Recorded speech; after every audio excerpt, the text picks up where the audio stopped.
Po si Amihan, ayan na. Gusto ko po maging si Amihan. Amihan na po pangalan ko.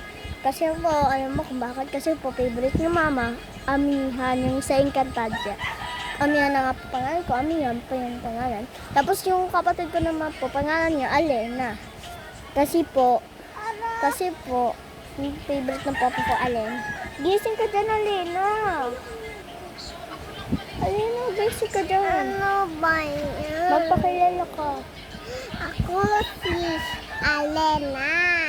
Ang brillante ng tubig. Ako naman ang si Amihan, ang brillante ng hangin. Ayan po ang nangyayari ako. Ang kaso po, nahulog ako. Kaya yan po uwi ng pasa. So, ayun lang po. Thank you for watching. Huwag niyo po kakalimutan mag-like and share, follow. Guys, kami talaga ang tunay na Reyna. Si Ate Sabrina. Ako yung tunay na rin na nangyari. Bye-bye! Tutulog na Thank you ako. for watching.